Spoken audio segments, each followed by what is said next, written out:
नमस्कार दोस्तों, आज मैं आपको बताने जा रही हूँ कि धर्मराज की कथा नियमित रूप से सुनने से क्या लाभ होता है। बहुत पहले एक ब्राह्मण अपनी पत्नी और एक बेटी के साथ रहता था। बेटी का नाम गौरी था। ब्राह्मणी धर्मराज की बड़ी भक्त थी और उसने धर्मराज की कथा सुनने सुनाने का नियम लिया हुआ था। वह रोज श्रद्धा से कथा करती थी। गौरी ने अपनी माँ को ऐसा करते देखा तो उसके मन में भी धर्मराज के प्रति भक्ति जाग उठी। उसने अपनी माँ से कहा कि वह भी ये नियम लेना चाहती है।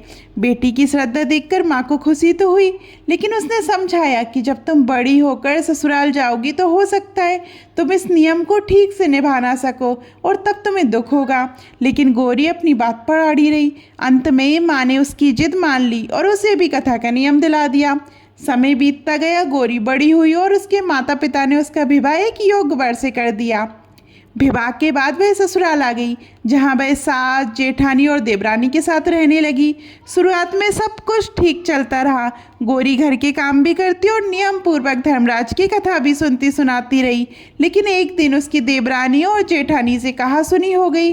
वे दोनों उससे नाराज हो गई और उसकी कथा सुनने से भी मना कर दिया। उन्होंने ताना दिया कि वह सारा दिन कथा में लगी रहती है और घर के काम में भी हाथ नहीं बटाती। अगले दिन गौरी ने नहा धोकर सबसे विनती की कि वे उसकी कथा सुन ले, लेकिन किसी ने उसकी बात नहीं मानी और उसे काम करने के लिए भी कह दिया। मजबूर होकर गौरी ने घर के काम में हाथ बटाना शुरू कर दिया, जिससे उसका कथा का नियम पूरा नहीं हो पाया। इस बात से वह बहुत दुखी हो गई और उसने भोजन भी नहीं किया। इस तरह 3 दिन बीत गए। वह भूखी प्यासी रही, लेकिन किसी ने उसकी पीड़ा नहीं समझी। एक रात जब वह सो रही थी तब उसे सपने में धर्मराज के दर्शन हुए। उन्होंने उससे पूछा कि उसने अपना नियम क्यों नहीं निभाया। गौरी ने विनम्रता से सारी बात बता दी। तब धर्मराज ने उसे पूजा घर में जाने के लिए कहा।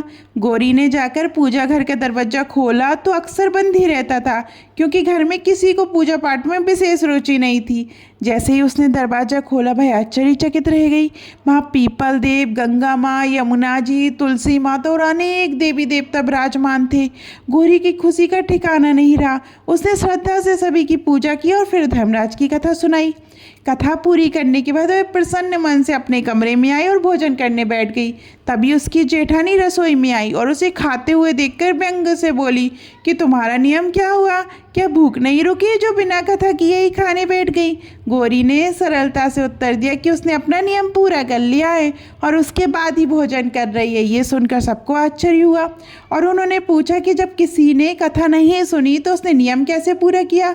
गौरी ने बताया कि पूजा घर में सभी देवी देवता उपस्थित थे और उसने उन्हीं को कथा सुनाई। किसी को उसकी बात पर विश्वास नहीं हुआ तो सबने कहा कि हमें भी दिखाओ।